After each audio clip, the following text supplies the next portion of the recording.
Hello, everybody. Welcome to the joint live show between the Literally Dead Book Club and the Book Troop. This is, it should be live on both Gabby and my channel at the same time. Hopefully that's working for everybody. It should be simultaneous. So if you are watching, wherever you're watching from, thank you so much for being here. And I'm going to throw it over to Gabby to get us started. Yes, so yeah, as Kayla mentioned, we decided to combine the Book Troop and the Literally Dead Book Club this month for one kind of crazy, chaotic, big live show. So this is a first for all of us, so we're hoping that everything is working okay. But yeah, this month we all read The It Girl by Ruth Ware. Oh my gosh, I love to see it. Yeah, no worries. But yeah, so we are joined by Kat and Naomi. So if you would want to maybe like introduce your channel to all of us who might not know, their channels will be linked below in both of our descriptions. So if you're watching, you can go and check out their channels. But yeah, if you just want to give a brief, introduction on yourselves and your channels and what you read, and maybe like your favorite thriller or horror book that you've read this year. So Kat, why don't you start us off? Okay, I'm Kat. My channel is Kat Chats. I read a little bit of everything, but I would say mostly horror and thriller stuff. My favorite thriller so far this year, I think, has been The Last Housewife by Ashley Winstead. Ooh, that's exciting. All right. Hi, everyone. My name's Naomi. My channel is Naomi's Library. At the moment, I'd say that I'm currently reading mostly thrillers and literary fiction. And my favorite horror so far this year is The Honeys by Ryan Lasala. I told you to read this, Kayla. You messaged, oh my God, you messaged me about that. And the next day it came in the mail as like from the publisher in this big, did you get like a marketing box? Or Yes, I did. Oh my God. With I was like, honey wow. and stuff. With Yeah. honey? Yeah. Like a notebook and everything. Yeah. This is my favorite so far this year. Good to know. Dang, that's awesome. Okay, so if you are watching in the chat, we would love to know if you read this book, or if you are here because you have read the book, or if, you're just here to hang out for a bit. Maybe if you want to put, like, I don't know, a yellow heart in the chat if you have read the book, and then maybe you can put, I don't know, a black, maybe go with the color theme here, a black heart in the chat if you have not yet read the book, so we can get an idea of who's here because they've read it and who's here because they haven't. And then maybe while they're doing that, for those of you that have not yet read the book but you're curious maybe to hear what it's about, maybe Kat, would you want to give a quick little like synopsis, just like a pitch maybe for anybody that hasn't read it yet? Sure. So we are following a woman named Hannah who is currently pregnant and married to her husband, Will. She finds out that the man who was convicted for killing her best friend in college, April, has recently died in prison. And this leads to a journalist looking back into the original murder and kind of wondering whether or not this man was actually responsible for killing April. So we get flashback chapters from 10 years earlier when they are in university. Oh no, we lost Naomi. When they are in university leading up to the murder, and then current day chapters where Hannah is trying to piece together what actually happened that night, if this man was actually responsible, because her testimony is pretty much the main reason he was put away. That was perfect. Yes, very. Naomi, where did you go? Oh, there we go. Welcome back. Oh my gosh, Kayla, I totally skipped over talking about introducing our book clubs. I'm so sorry. Talking about what? I just realized I skipped over like us introducing our own book clubs. Oh yeah, because we're on each other's channel. Right. So Whoops, people who don't know, people who are in the book troop, hi, I have a book club. It's called the Literally Dead Book Club. We read a really good mix of thriller, mystery, and horror. I feel like it's a pretty even split amongst them. At least it has been this year. This year so far, I have been having a really good time with my book club. Like I've given 6 out of the 8 so far, like 4 or 5 stars, which isn't normal for me. This is the 3rd year of the book club, and it's usually pretty mixed, but this year's been going relatively well. Not to spoil my thoughts on this one yet. But if you want to participate, the last 2 reads of the year are going to be You're Invited by Amanda J. Atissa and House of Hunger by Alexis Henderson. So if you feel like hanging out and talking with me about these, then you can join my book club. Nice. Wow, you're so eloquent. I have like nothing prepared. I'm like, so yeah, so if you're watching from the Literally Dead book club, I have a book club called the Book Troop where we also kind of read like thriller and horror stuff, like more horror this year than last year. I've only had the book club for like about 2 years now, but my book club, I feel like it's either going like well-ish or like terrible. And it's like, I either like tend to kind of like things or hate them. And so I feel like I haven't had a 5-star book yet for my book club. It's like it's cursed. Aw. I don't know what's going on, but Like in like all ever, of the years? like ever. Like the closest I've had is like a 4. I didn't realize that. Yeah. It's kind of like cursed. I don't know what's going on, but at this point it's just kind of a joke that I don't like anything. Oh no, that's so sad. But yeah, but I have had a few like 4 stars this year. Like it's improving, you know, it's getting there. So we'll see. But yeah. What are your upcoming picks for the end of the year? This month for October we're reading Just Like Home, the Sarah Gailey one. So fingers crossed because the reviews are mixed. Good luck. And then in November we're reading Jackal by Erin E. Adams, which I'm so excited about. Oh, fun. Yeah. That almost made I put this up to a vote for November. And that was almost the winner. Oh my god, we might have twinned again. I know. I know. I was like, our book clubs tend to twin sometimes, and I was like, that would have just been peak. Amazing. But yeah, so it seems like we do have a lot of people in the chat that are here because they have read it, which is super awesome. So now I guess we're getting to that point where we would love to know the ratings that everyone gave this book. So while we're discussing in the chat, we would love to know, you know, out of 5, how you felt about this book, just to get a general consensus. I feel like this one's pretty mixed from what I've seen just around so far, but yeah, I don't think any of us know each other's ratings, so this should be fun. Let's start with Naomi. She read it, I think, the longest ago too. Yeah. Okay. I read it for summer. Was it that we did sprints on your channel? That's when I read it. Oh yeah, you were actively reading it during those sprints. Yes, because I just went to her signing. So it was right when the book came out, and I went to her signing. Obviously, got the copy there, and I read it right after because I was like, I need to read this. Should I say my rating now, or? Tell us. I give it 4 stars. I think I am a little biased because I just met her and I was like, I heard her talking about the book and like there's everything that she like put into the book and like I don't know, but I gave it 4 stars. I thought it was really intriguing, like the whole story. I have notes, so I'm looking down.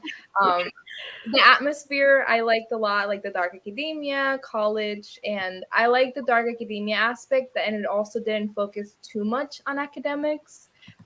Because that's what I didn't really like If We Were Villains by M.L. Rio, because it had to do too much with Shakespeare. And I was like, I'm not here for that. So I like that. I like the dual timelines. And I think my main issue was like the pacing and how it was crafted specifically. But we'll go into that when we talk about like POVs and theories and all that. Spoilers. Nice. Okay, Kat, what did you give it? So well, I liked the setup and I really did like the atmosphere and everything, the academic setting. I preferred the flashback chapters. I ended up giving it 2 stars. So sorry, but I feel like this is one of the most boring, like drawn out things I've ever read in my life. Okay. It did not have to be that long. Yeah. Yeah. Okay. I'll go next. Okay. What you give it? I stand by the fact that I don't think a thriller should ever be more than 400 pages, like period. I don't care what it is. Like, I don't think any thriller should ever be more than 400 pages. But with that being said, I still ended up giving this one 3 stars. I didn't hate it. It was fine. It was like a very mid book for me. I liked the second half more than I liked the first half. I think the first half dragged like a lot. Yeah, and I understand DNFing at 50% because at that point it was like not a lot was happening, but it's also not the worst thing I've ever read. It was fine. It was very good for me. All right. Well, I'm glad we have a full range of ratings here because I gave it 4.5. Ooh. I really enjoyed this book. I think it had like a much slower plot than, you know, a lot of thrillers that I typically love, but I was really interested in the story from front to back. I enjoyed my entire time reading it and all of the twists and turns were fun. Like I totally understand that it was slow, but I don't know, there's something with me lately with a drawn out thriller, or I don't want to call this a thriller. It's a mystery novel. That I've been really enjoying slower mysteries. And I think that's just a reading preference thing that I don't think I would have given this the same rating 3 years ago. So I'm glad that I had a good time with it. I think we'll get into spoilers now, because the first couple questions I have is like, who is your favorite character? And I would like to kind of talk about the whole span of characters. There really is like a mix of ratings. Like it's all over the board. I'm not surprised, but like I'm really pleased that, not that I ever want somebody to read something that we recommend and not like it, but it is nice that like everybody can kind of feel represented by other people relating to their reading. So if you haven't read the book, I would hop out, because we're going to get into spoilers. I want to know, who is your favorite character generally? If anyone wants to talk about like a couple characters so we can get the full group. I don't know where to start. Should we start? We didn't talk about what organization to talk about things. Should we just start with Naomi and go that way? Yeah. Sure. My favorite character. I feel like, I mean, it's kind of corny because she's the main character, but Hannah, she worked at a bookstore. Was she a librarian? It was one or the other. At a bookstore. I like that. And I remember Ruth Ware like talking about how she gave her that job because she wanted her to have something nice, because everything's like falling apart for her. And she's also pregnant. And I liked a lot one of the scenes where I think she's like getting what is that called again? What is it? Are you talking about her pregnancy? Yes, when she's like Preeclampsia. An ultrasound. Oh, sorry. She's getting an ultrasound and she just like starts crying to her husband and like and I was like, that would be me. Like, that's me right there. So I feel like I related a lot to her. So Hannah. And then when I went to the signing, Ruth Ware, she said that she pictured Hannah as Daisy Edgar Jones and then April as Florence Pugh. And I was like, I couldn't get that out of my head anymore. After she said that, when I was reading the book, like that's how I pictured both of them the whole time I was reading it. I should have seen that before, then maybe I would have liked to. I know. I guess since there was also like a mix of ratings, like maybe you don't have a favorite character. So if you had a least favorite character, also feel free to share that. Yeah. I know. Do you want to go first? Sure. So I really liked Emily. I feel like she just like was always down for her friends, and like when Hannah was being harassed by the porter, she was just like, let's fucking go tell on him. Like, come on. And I also really liked April, which I feel like I've seen so many people hate her. And like I saw someone say that they were like rooting for the killer. But like I really liked her. Like, yes, she was annoying with all her pranks and stuff, and like her rich girl spoiled attitude. But I feel like she just wanted friends, and she just wanted like a close friend group, and she didn't really know how else to keep them. So I have like a soft spot for her. I know, I would agree that she was like the most interesting character to read about, because like her like perspective, well, not perspective I guess, but her scenes were the only thing that I was like, oh, that's actually kind of interesting compared to all this other slow stuff that nothing's happening. But yeah, I don't think I really had a favorite character necessarily. Like I guess I would pick April if I had to, but I think that was part of my issue with this book, is that I didn't really care a whole lot about any of the characters. So I kind of felt a disconnect from it, and because of that, I guess. I wouldn't say like, I guess it's not favorite character. It's like character who I think was built the best. And that was definitely April. I watched an interview with Ruth Ware where she was talking about how she really tries in all of her books to build like 3-dimensional characters. And I really appreciated how April wasn't like a stereotype, which happens a lot in like books. Well, I guess in real life too, where there's like a woman who is a victim of a crime and she's in the media, and she like always ends up in 2 different boxes, where it's like she was perfect and she was everyone's best friend and we can't believe this happened to her. She had no flaws, like she was perfect. And that's just not a real, like, it's nice to say that, but it's not a real look at a real human being. And then the other option is like she's a cautionary tale and she was the bad girl and she wore this and did this and said this, so she kind of deserved it. Don't be like her. But April was just so fascinating to me because she was a good friend at times and she had good qualities and people wanted to emulate her and be her, but not to the point where she was a caricature. Like a lot of thrillers I read, you know, the it girl at the center is everyone's obsessed with her, everyone's in love with her, like she's so cool and so perfect. I don't feel like she went that far, but she also wasn't just like the clear terrible villain of the story. Like you felt empathy towards her, and she was really well, I think she was really well written. So I guess she would be my favorite character in here. I don't know if I have a least favorite. I think like there's Hugh and Ryan were like the two guys in it. They were kind of interchangeable, I feel like, for a lot of the story. I was like, who's who, don't really care. And then you had Will, who's the husband. It's interesting how nobody's really saying that he was a favorite. He was so kind and loving, but like questionable, I think, for a lot of it. So I don't know if I was like asleep for the first half of the book or something, but by the time like Hugh started playing a bigger part towards the end of the book, I was like, who is this guy? Like, where did he come from? Like, I've been like not paying attention. Like, who is he? Like, I feel like, I don't know if it was just me, but I felt like he kind of came up like randomly a little bit towards the end. Like, again, I might have been sleeping through the thing. Like, I don't know. Okay, so okay, of all the characters, who were you like suspicious of throughout the book? Like, what theories did you come up with? Because, so I guess the only real mystery, like I feel like a lot of Ruth Ware, there's a couple different mysteries to follow, but in this one, it really is just like who killed April. That's the main thing. So, what kind of theories did you have throughout it? Did you change your thoughts on who you thought did it or what was really going on? Man. I feel like when I try to read mysteries, I try to not think about that. Like my one thing that I hate the most is like the silent patient. Like I figured it out like right before, like a couple chapters before it happened, and that like irks me.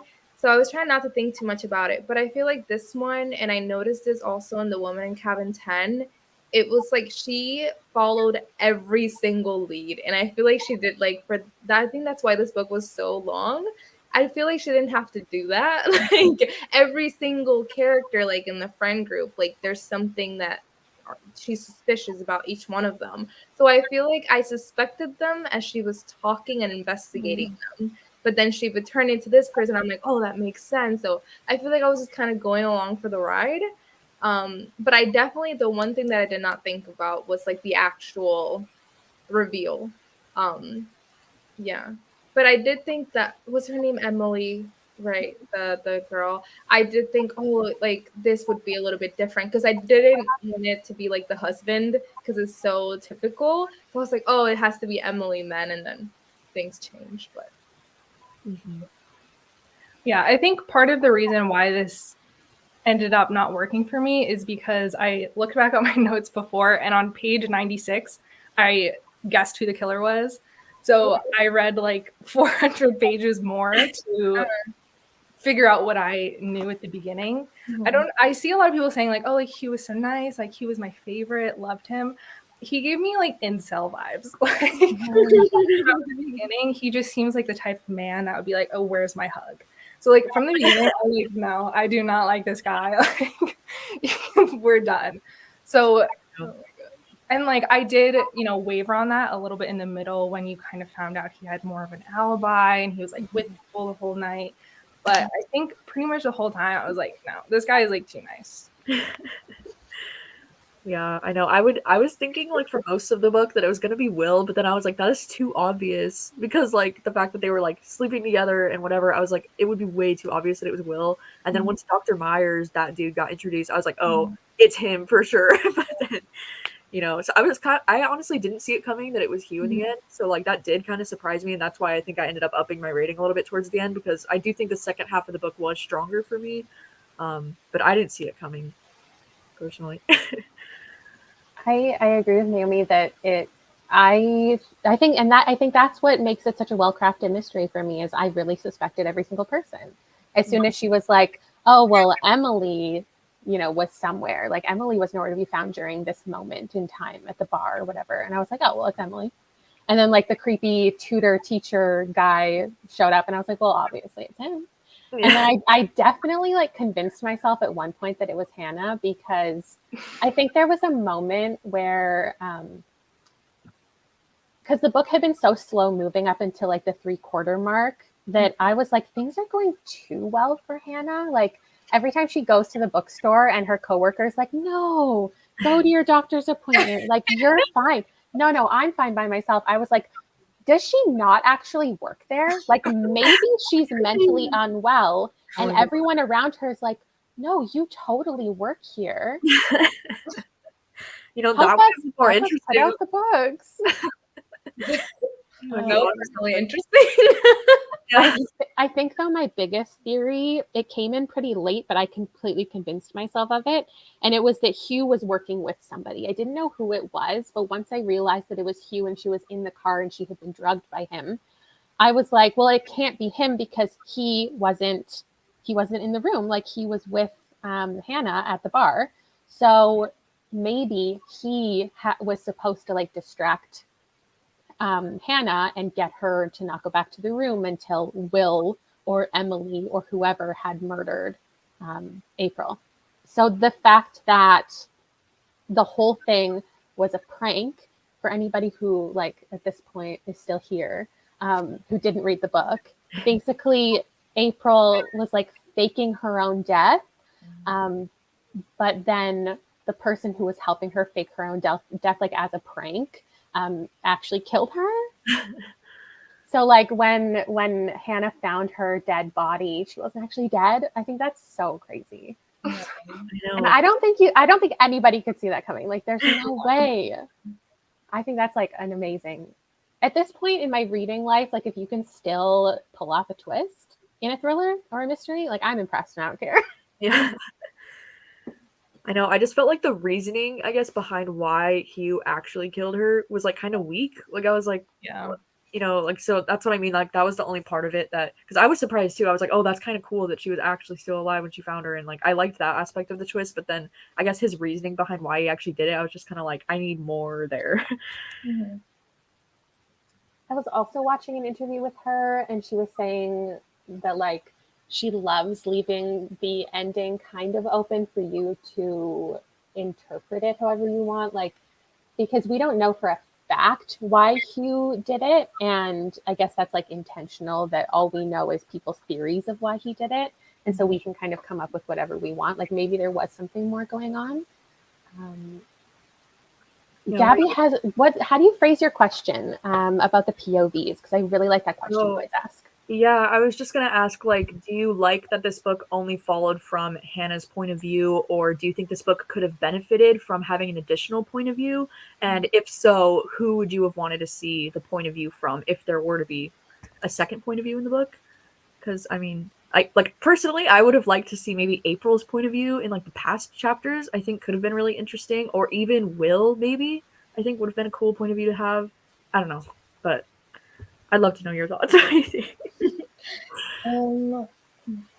I feel like the beginning, like the first half, I don't think like a second POV, it would have been too obvious, I feel like, for me, if we would have heard from someone else. Because I feel like there was like a breadcrumb kind of trails for each character.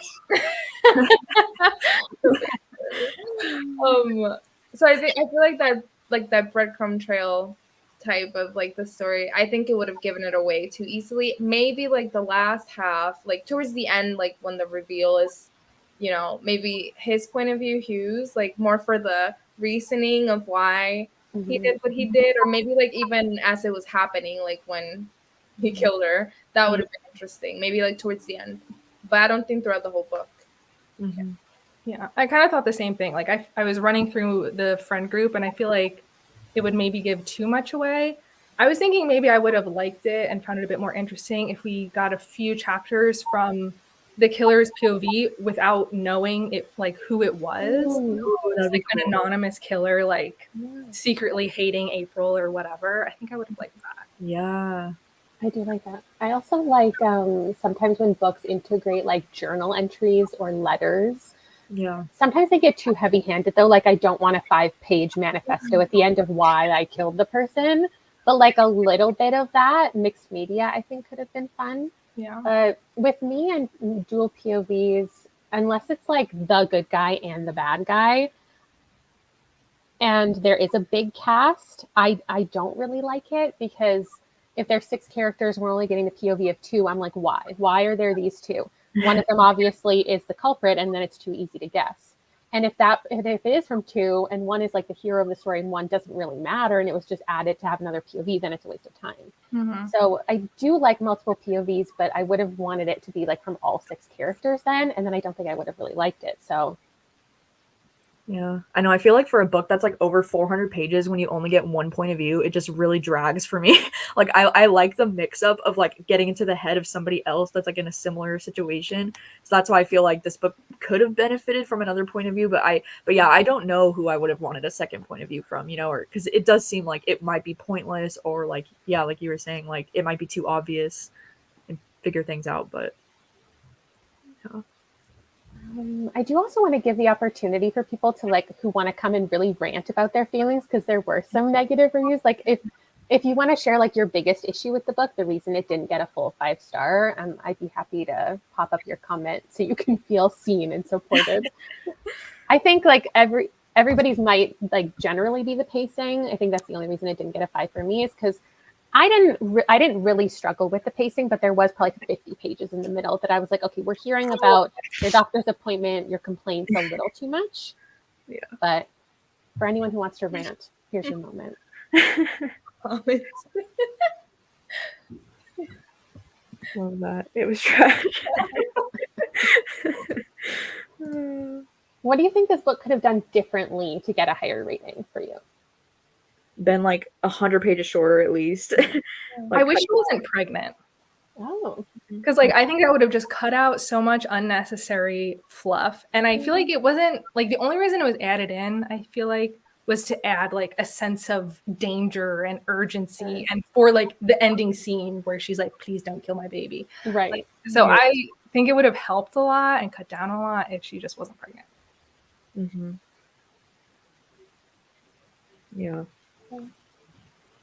Sorry, now I just want to read through everybody's thoughts. Yes, that bothered me too. Why was he like acting so weird? He's like, what do you think? Like, just say no. Yeah. Like, that's why I was so like, if Will didn't kill her, why is he being so freaking weird? Like, when they had their just say no. I know, and then he was like chasing her or something. I was like, what is going on? Like, why? Yeah, that's fair. I think like it did add a little bit of tension, but I was definitely like, just say you didn't do it. Like that was like an unnecessary, but like how else was she going to, like how else would the book have gotten her into Hugh's arms and her like running away from her husband, like how else would we have gotten there? Yeah. I did like though the scene where she like called Will in the car like all discreetly with her phone. She's like, I'm gonna, or I don't even know how she did it, but she was like, call Will. Like I was like, wow. Like she is a risk taker. Oh, actually, something we didn't talk about is like how much of Ruth Ware have you all read? Like, what's been your favorite? Where does this kind of rank for you? Yeah. This is my 4th Ruth Ware. I'd say my least favorite is The Woman in Cabin 10. That's 4. 3 would be The Death of Mrs. Westaway. 2 would be The It Girl, and number 1 is The Turn of the Key. Forever. I've also read 4 books from her. The Woman in Cabin 10 and The Lying Game. I looked on Goodreads earlier and I read them a really long time ago and didn't rate them, so I have no idea how I felt about them. The Turn of the Key I really enjoyed. I think I gave that like 4.5 stars or something. Yeah, I think I've read every Ruth Ware except for her first one, The Lion Game. That's the only one I haven't read. But I've only loved The Turn of the Key. Like The Turn of the Key is the only 5-star for me. Everything else has been 3 stars or lower. And my least favorite's probably One by One. I gave that one 1 star. I hated it. Damn, I was gonna ask about that one. I gave that one 4 stars too, so Okay. maybe that could be a win. I think I might like One by One. I love how everyone's is The Turn of the Key, just like objectively. So good. It must be so hard as an author, like trying to chase that moment again. You know what I mean? Like you have such a win for so many people, and then you're just like, how do I get that again? My favorite is The Turn of the Key, and then it goes The Death of Mrs. Westaway, and then I guess it's this one. I am being talked into a 4-star at this point. And then One by One is like these are pretty tied to me as like slower mysteries that I was surprised I enjoyed. And then I guess it goes The Lying Game, and then In a Dark, Dark Wood, and The Woman in Cabin 10. It's funny how many people love The Woman in Cabin 10. That was rough for me. Oh God. I guess this question is more for like Gabby in the chat, because Kayla and Naomi, it seems like you've enjoyed more than a few. But I feel like so many people have this experience with Ruth Ware, which I feel like is interesting, where they dislike almost all of their books they've read from her, but then they still continue to read from her. I know. You know, Like, what hold does she have on us? But like, will you continue to read from her? I guess. I don't know. I always say like probably not, but then I end up like making up for new things. Because I'm always hoping that something will compare to The Turn of the Key for me. Like I'm always hoping that it's gonna be like that next one, because The Turn of the Key is probably like in my top 3 favorite thrillers like ever. Like that's how much I love it, you know? So I'm like, that's why I think I continue to pick them up, even though they end up being pretty underwhelming. But at least that's the reason for me. I don't know. I know, same with Riley Sager. I'm like, I'm gonna continue to pick up these books. Yeah, the two of them. Yeah. I do think there's just something undeniably compelling about her writing. There's always something intriguing. Like her stories are never the same. They're always following kind of different vibe. And I think that somehow she always ends up doing something a little bit trendy without even meaning to. Like she's been writing this, you know, before dark academia even like really took off, and she just happened to come out with something that was in a school setting. And so everyone naturally is like, okay, well, I haven't liked Ruth Ware before, but it's set in a school, so like I should pick it up. And then I think there's also something about like obviously the hype that like you see it everywhere. Everyone's talking about it. It's like a book of the month pick. It's probably got a little $10 sticker on it at the bookstore. You're like, I might as well. Yeah. Speaking of other books, though, is there anything that you would recommend for people who enjoyed this or didn't enjoy it and you think it did it better? Or movies or any type of recommendations as we wrap this up?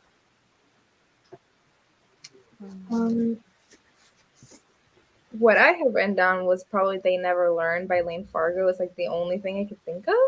I'm like, there's that like, I feel like this book was kind of like tropey-ish, like, you know, like the whole like murder mystery, like My Best Friend, but I couldn't think of anything that is very similar to this. And I was like, I don't know, but I would say They Never Learn by Lane Fargo. And then again, if you didn't enjoy this, obviously the best Ruth Ware is The Turn of the Key if you haven't read it. Yeah. So I have two, and I hesitated to recommend them because I didn't like them, but like I also didn't like this, so maybe they would work for you. The first one is True Crime Story by Joseph Knox, and it also deals with like an it girl. It takes place at a university. It's also British. And then They Did Bad Things by Lauren Fari, I think is her name. That also deals with like a group of people that went to college together, and now it's like X amount of years later, and they're trying to figure out what happened to their friend that was killed. I haven't heard of either of those. Yeah, I haven't heard of the second one. Can you repeat the first one again? True Crime, you said? True Crime Story. I can type it in the chat. Yeah, I think like most people of the chat, I wanted to compare this to In My Dreams I Hold a Knife. Like that was my biggest comparison, and I think that's probably why I didn't enjoy this one as much, because it was reminding me so much of In My Dreams I Hold a Knife. And I think that's also part of the reason why I thought it could have benefited from multiple point of views, because In My Dreams I Hold a Knife had, like, if I remember correctly, I think a lot of the friends got point of view chapters in that book. And I don't know, it just reminded me so much of it that I was like, this is superior in every way. But it did feel very similar to me. I think we also had like similarly named characters, if I remember correctly. Yeah. So I remember reading, like as I was reading The It Girl, I was like, I want to not compare them so bad, but I loved this so much that I want to compare it. I do think this is superior, but I know that everybody has such mixed feelings on this, and I never want to hype up this book too much because I don't think it's like a life-changing thriller. but that is one that comes to mind. Another one that comes to mind is The Maidens, which I know everybody hated. And I gave it 4 stars. So like, I don't know what's up with me. But it is like a slower mystery and it's set at school. So like, I don't think that guaranteed if you like this, you'll like this or anything, but similar vibes. And then my last one is Reckless Girls, just because if you enjoy a slower mystery, this is a very slow mystery. I love Reckless Girls. Interesting. Oh, Yeah. good to know. I think, yeah, it was 4 stars for me, which again is one that a lot of people don't love. So I think that's definitely a trend with me right now. Oh. I know, it definitely reminded me of The Maidens with the whole like Dr. Myers thing going on in the book. That was very like The Maidens for me. I think that's why I was mostly glad that it didn't turn out to be him, because Yeah. I was like, if it turns out to be this doctor guy, it's like every thriller set in a university now, because it's always the charismatic teacher or tutor who has power and corrupts, you know. I didn't want it to go there, so I'm so glad it didn't.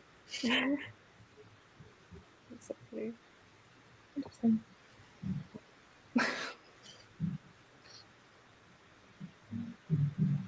Amazing. Now I'm going to be reading through everybody's recommendations for so long. All right, I think we went through most of the thought points and questions that I had. Yeah, I was gonna say we'll probably be wrapping it up in a few minutes. So if anybody wanted to leave any other questions that you wanted us to touch on before we wrap this up, but yeah, did you have any other final comments, Naomi or Kat, about the book that you wanted to address before we wrap it up, or I no? don't think so. No. Someone in the chat said this show called Elite on Netflix, which is a show from Spain, and I agree with that. Oh, I see the spoiler for that. This is teenagers in like a private high school. Yeah. It's pretty similar, just not college. Mm-hmm. Yeah, that's so interesting. I don't think this was addressed enough. About him. Like in the end, everyone was like, "I'm so sorry," which is horrible. It's horrible that he was wrongfully convicted, but he was also like, yeah, like he also tackled you. He also was like in your room when he shouldn't have been. So Yeah. like, I was really mixed on Hannah, just in general, feeling so guilty.